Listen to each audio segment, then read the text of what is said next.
श्री अशोक शर्मा जी, श्री शिलेश गौतम जी, विकास मित्तल जी, महेशपाल सिंह जी, देवलाल गलोधी जी, गजेंद्र धनखड़ जी, भजनलाल कुशवाहा जी, पवन गोला जी, चंद्रपाल वाल्मीकि जी, अशोक यादव जी, सत्यपाल सिंह जी, नरेंद्र सविता जी और उपस्थित सभी भाइयों बहनों, भारतीय जनता पार्टी के अपने सुयोग्य प्रत्याशियों के समर्थन में आप सबसे अपील करने के लिए मैं विशेष रूप से आज यहां पर जलेसर की इस पावन धरती पर उपस्थित हुआ हूं।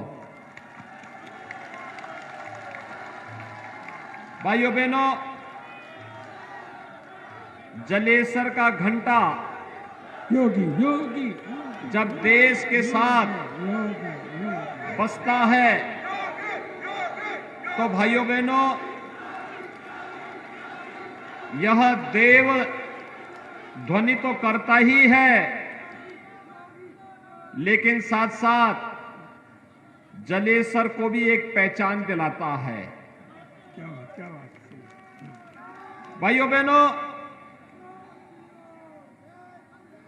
1857 के प्रथम स्वातंत्र समर में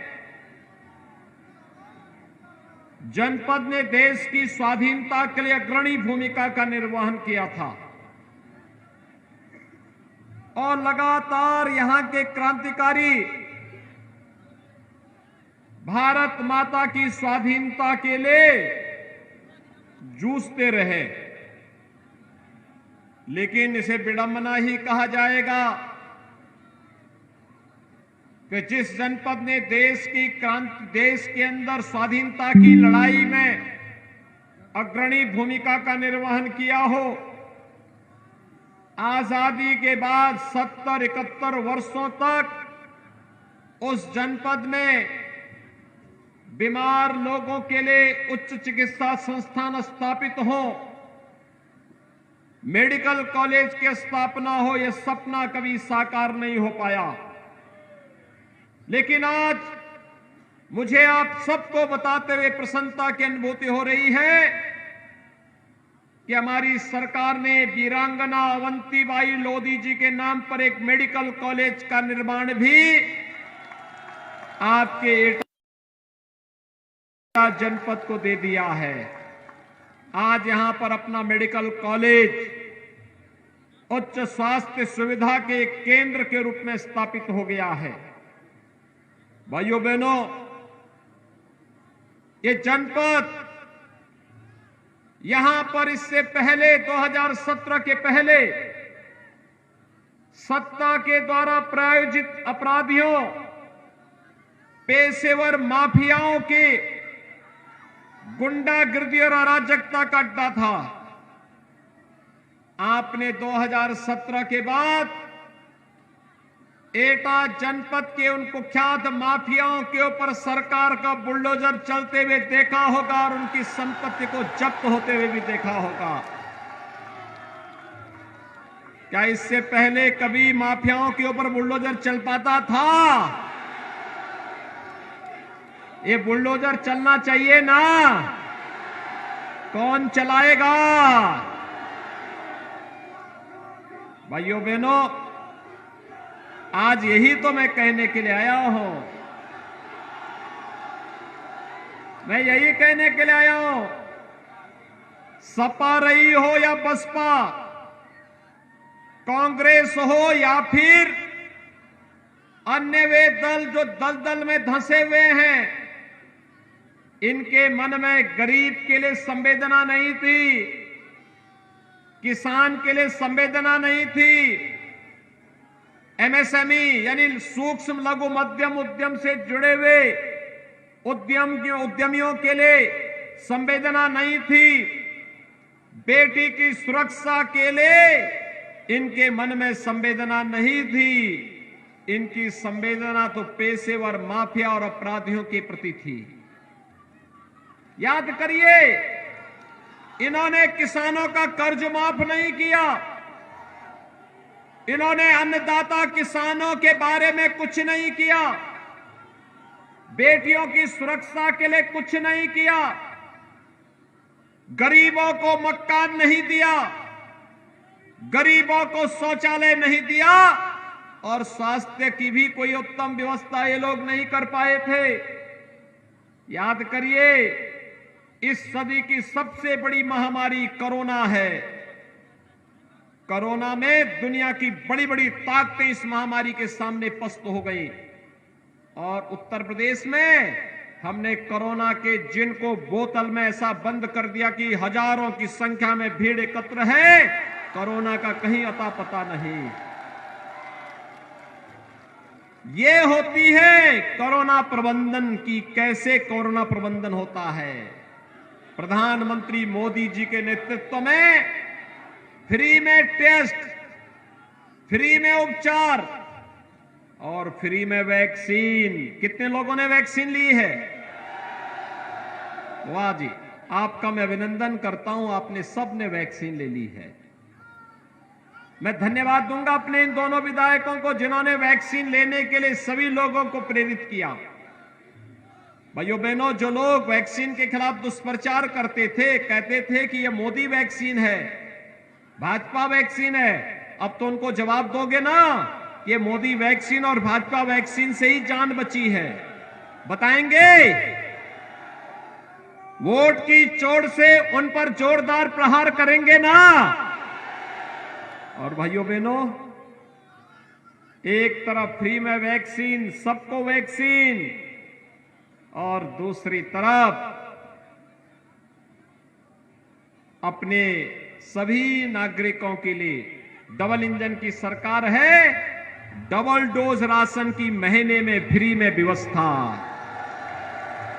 ये राशन पहले मिल पाता था? नहीं मिलता था ना। और ये बिजली आती थी क्या? पिछली सरकारों ने तो इस पूरे क्षेत्र को डार्क जोन बना दिया था। डार्क जोन इसलिए जिससे अन्नदाता किसान तबाह हो सके। ठाकुर भानु प्रताप सिंह जैसे किसान हार मान करके, थक करके घर बैठ जाए, इसलिए डार्क जोन घोषित कर दिया था। लेकिन मैं धन्यवाद दूंगा ठाकुर भानु प्रताप सिंह को, इन्होंने हमारे सामने कहा था डार्क जोन से उभारो, हम लोगों ने डार्क जोन से उभार दिया। मैं धन्यवाद दूंगा अपने इन दोनों विधायकों को जिन्होंने कहा था हमारे किसानों को ट्यूबवेल का कनेक्शन भी मिलना चाहिए और खारे पानी की समस्या का समाधान भी होना चाहिए। आज जब मैं आया हूं भाइयों बहनों, ये ठाकुर भानु प्रताप सिंह के कहने पर हम लोगों ने तय किया कि अगले 5 साल के अंदर किसानों को फ्री में पानी उपलब्ध करवाने का कार्य करेंगे। और ये दोनों विधायकों के कहने पर हम लोग करने जा रहे हैं, खारे पानी की समस्या का समाधान करते हुए मीठा पानी पहुंचाएंगे और हर घर नल की योजना पहुंचा करके हर व्यक्ति को स्वस्थ रखने का काम भी करेंगे। हर घर में शुद्ध पेयजल पहुंचाएंगे। जलेसर के घंटे को इतना जोरदार तरीके से बजाना कि जितने भी सुरक्षा में सेंध लगाने वाले हो, ये सभी के सभी चारों खाने चित्त होकर के फिर से हर हर महादेव का बम बम, हर हर बम बम के नारे लगते हुए दिखाई दे।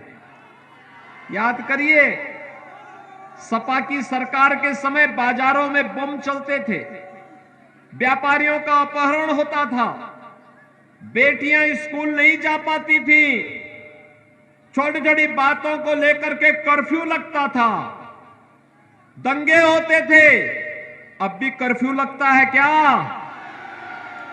अब भी बमबाजी कहीं होती है क्या? होगा भी नहीं। अब तो कर्फ्यू नहीं, कावड़ यात्रा निकलती है, कावड़ यात्रा,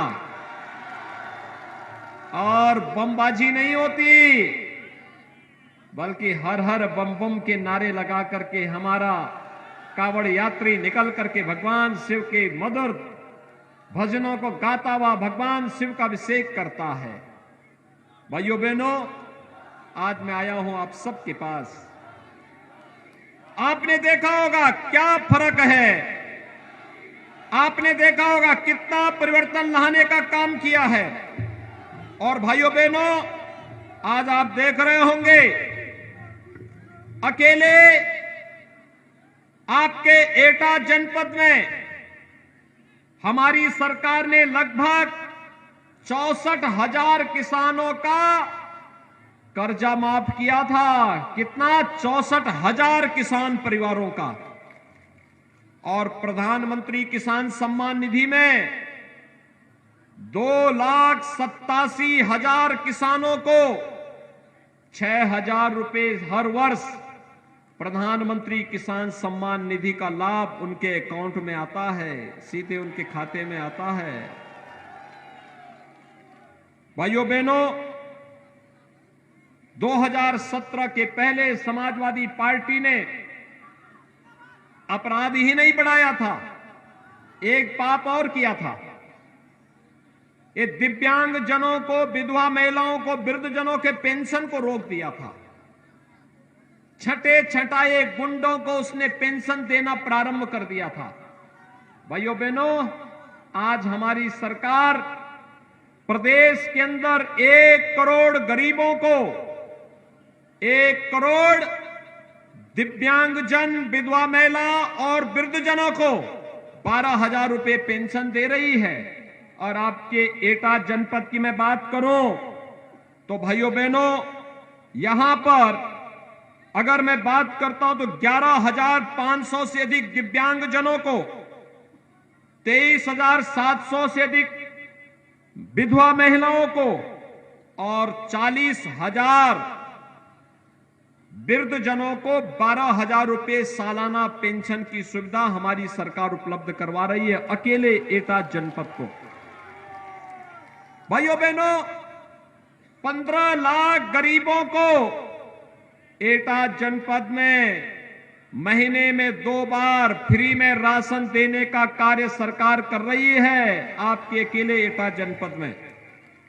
और आवास की सुविधा की मैं बात करूं भाइयों बहनों, समाजवादी पार्टी की सरकार अपने 5 साल के कार्यकाल में, 5 साल के कार्यकाल में पूरे उत्तर प्रदेश में मात्र 18,000 गरीबों के लिए मकान स्वीकृत की थी। दिया एक को नहीं, लेकिन स्वीकृत किया था 18,000। और डबल इंजन की भारतीय जनता पार्टी की सरकार ने 43,50,000 गरीबों को एक एक मकान दिया है। और अगर मैं एटा की बात करूं तो भाइयों बहनों, 22,200 से अधिक गरीबों को एक एक मकान मिला है। 22,100 से अधिक, 200 से अधिक। एक फर्क साफ है।